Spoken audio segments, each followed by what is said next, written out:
Hey everybody, so here we are in the final part of our grid tutorials, and we're going to look at making a maze. And the first thing I want to do, I'm looking inside of my square.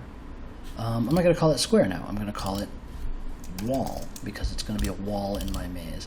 And I'm going to make sure that in physics that it is not movable, because I want my walls to be stable so that things can bounce against them without shoving them.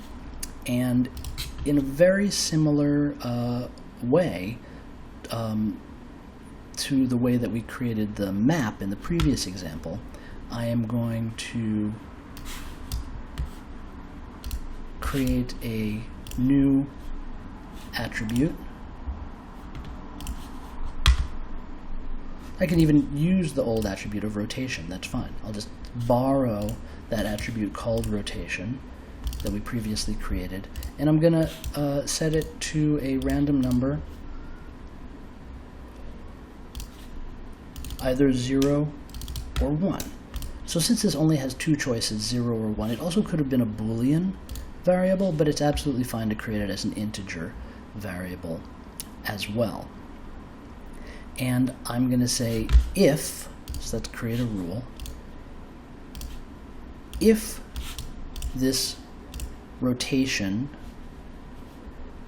there it is, rotation all in caps, so I know that it's my variable, is equal to 0, then set the width to the game square width. Otherwise, there's only two choices, so if it's not 0, it's 1. Otherwise, set the height to the game square height. So this square is either going to be wide or tall. It's going to be a rectangle. I'll go here and set its starting size to be 10 pixels by 10 pixels. And my random generation is either going to make it a wall standing up on end or a wall laying on its side. And that generates my random maze. And of course I could also create a third choice here.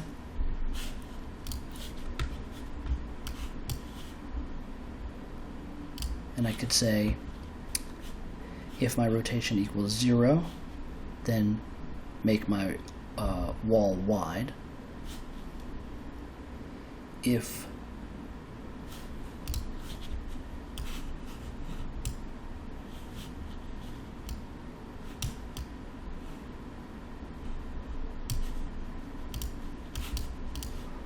my rotation, no, this rotation equals 1, then make it tall.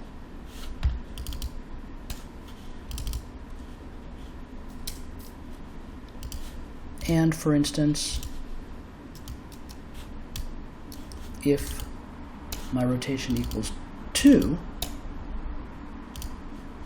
make it tall and change its rotation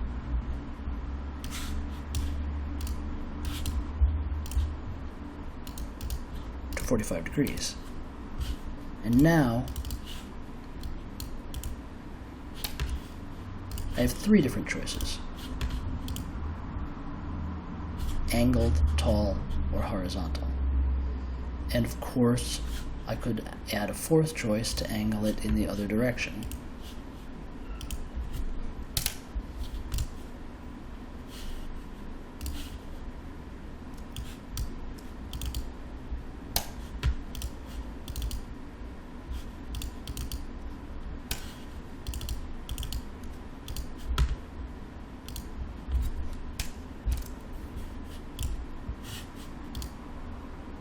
So now I have walls angled to the right, walls angled to the left, vertical walls, and horizontal walls. And if I'm not interested in using 2 and 3, I can return my rule to binary, and then I'll just have two types of walls. And since I've set these up as immovable physics bodies, if I want to create some creature to move through them,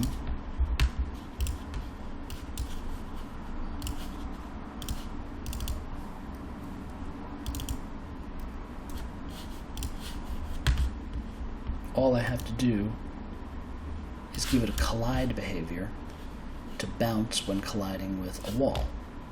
And of course create my normal rules for movement. For instance, W giving me vertical acceleration, and D giving me acceleration to the right, etc. And of course placing the actor onto the stage.